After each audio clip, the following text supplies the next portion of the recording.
কোটি মানুষের চোখের পানি আর ভালোবাসায় সিক্ত হয়ে স্বামী শহীদ রাষ্ট্রপতি জিয়াউর রহমানের পাশে চিরনিদ্রায় শায়িত হলেন বাংলাদেশের প্রথম নারী প্রধানমন্ত্রী ও রাজনৈতিক আইকন বেগম খালেদা জিয়া। খালেদা জিয়ার মৃত্যুতে শুধু তারেক রহমান একা নন, এতিম হয়ে গেল ১৬ কোটি মানুষ। তবে খালেদা জিয়ার বিদায়ে একটি পরিবার বিশেষভাবে অসহায় হয়ে পড়ল। সেটি খালেদা জিয়ার প্রয়াত ছোট ছেলে আরাফাত রহমান কোকোর 2 মেয়ে এবং স্ত্রী। কোকোর অবর্তমানে এই 3 সদস্যের পরিবারের দেখভালের দায়িত্ব ছিল খালেদা জিয়ার ওপর।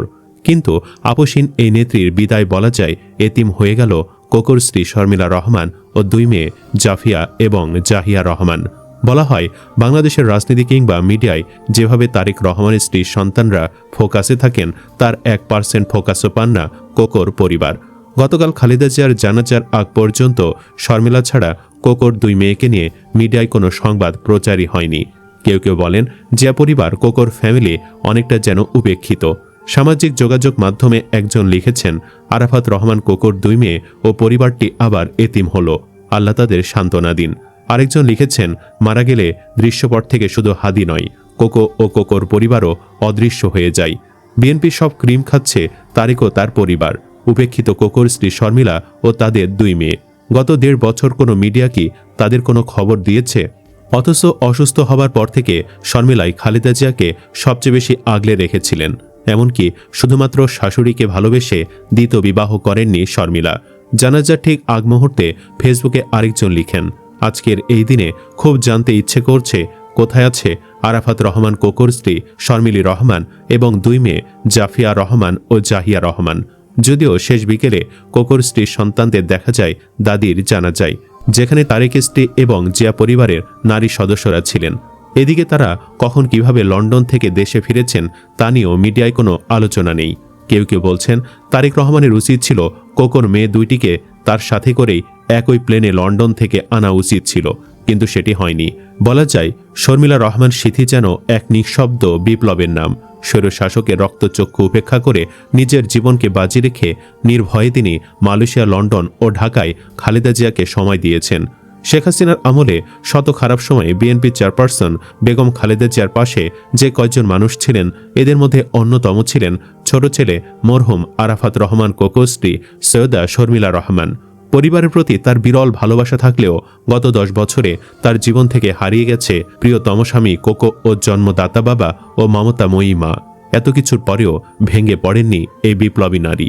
স্বামী ও বাবা মা সহ এই 3টি মূল ভিত্তি হারানোর পর যে কারো ভেঙে পড়ার কথা।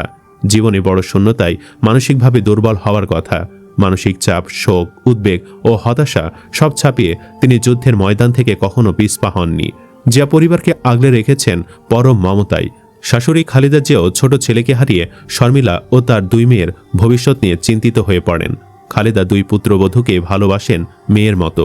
2 পুত্রবধূরও শাশুড়ি হল প্রাণ। বিশেষ করে কোকো মারা যাওয়ার পর শর্মিলা খালেদা জিয়ার ত্রাণকর্তা হয়ে ওঠেন। শাশুড়ির শরীর খারাপের কথা শুনলেই রাজনৈতিক নির্যাতন, নিপীড়নের কথা উপেক্ষা করে শাশুড়ির কাছে চলে আসতেন। ইংলিশ মিডিয়ামে লেখাপড়া করলেও শর্মিলা পরিবারের প্রতি অনেক দায়িত্বশীল ও কর্তব্যশীল। ছাত্র জীবনে তিনি মেধাবী ছিলেন এবং উচ্চ শিক্ষা লাভের জন্য বিদেশেও গেছেন। এক পর্যায়ে 2 পরিবারের একান্ত ইচ্ছায় বিয়ে হয় কোকোর সাথে, যদিও আগে তাদের কোনো পরিচয় ছিল না। কোকোর রাজনীতি বিমুখ ছিলেন এবং রাজনীতি পছন্দ করতেন না শর্মিলা। তাই দুজনকেও কখনো রাজনৈতিক বা সামাজিক বিষয় নিয়ে মিডিয়ার সামনে দেখা যায়নি। তারা ছিলেন একে অপরের অন্তরাত্মা। জরুরি অবস্থার সময় গ্রেফতার হন সিথির স্বামী আরাফাত। এরপর সিথির জীবনে নেমে আসে অমাবস্যার কালো অধ্যায়। 2008 সালের 17 জুলাই তৎকালীন সেনা নিয়ন্ত্রিত তত্ত্বাবধায়ক সরকারের এক নির্বাহী আদেশে মুক্তি পান কোকো। এরপর কোকো, সিথি ও তাদের 2 কন্যাকে নিয়ে চিকিৎসার জন্য থাইল্যান্ড যান এবং পরে মালয়েশিয়ায় থাকেন। সেখানে থেকেও তারা নিয়মিত খালেদা জিয়ার সাথে যোগাযোগ রাখতেন। হাসিনার দমন পীড়নে বিএনপি নেতা কর্মীরা যখন অতিষ্ঠ, তখন এক পর্যায়ে কোকো দেশে মায়ের কাছে ফিরে আসতে চেয়েছিলেন, কিন্তু মা খালেদা নিরাপত্তার কারণে তাকে জানায় আসতে বারণ করেন। দেশে আসতে না পারায় একাকী মায়ের সংগ্রাম ও দুঃখ কষ্টের কথা ভেবে কোকো ভীষণ কষ্ট পেতেন। 2015 সালে মাত্র 45 বছর বয়সে হৃদরোগে আক্রান্ত হয়ে তিনি মারা যান। মালয়েশিয়ার ন্যাশনাল ইউনিভার্সিটি হাসপাতালে চিকিৎসাধীন অবস্থায় চিকিৎসক তাকে মৃত ঘোষণা করেন। অল্প বয়সে শর্মিলার প্রিয়তম স্বামীকে হারান। এরপর তিনি 2 মেয়ে জাফিয়া রহমান ও জাহিয়া রহমানকে নিয়ে নতুন সংগ্রাম শুরু করেন। মালয়েশিয়া ছেড়ে তারা চলে যান লন্ডনে। সেখানে 2 মেয়ে লেখাপড়ার পাশাপাশি অসুস্থ বাবা ও শাশুড়ির খবর রাখতেন নিয়মিত, এবং তারা দেখতে হাসিনা রক্তচক্ষু উপেক্ষা করে শাশুড়ি ও মায়ের বাসায় যেতেন।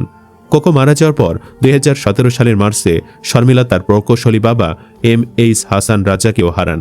তিনি রাজুকের একজন প্রকৌশলী ছিলেন। 2025 সালের এপ্রিলে মারা যান তার মা মুকরেমা রেজা। তারপরও স্থির আছেন এই বিপ্লবী নারী। তার নেই কোনো চাওয়া পাওয়া বা উচ্চ আকাঙ্ক্ষা। নির্ভয়ে তিনি নিজের দায়িত্ব পালন করছেন। কেউ কেউ বলছেন তারেক রহমানের উচিত ছিল কোকোর স্ত্রীকে ধানের শীষের মনোনয়ন দেওয়া। আপনিও কি তাদের এই দাবির সাথে একমত?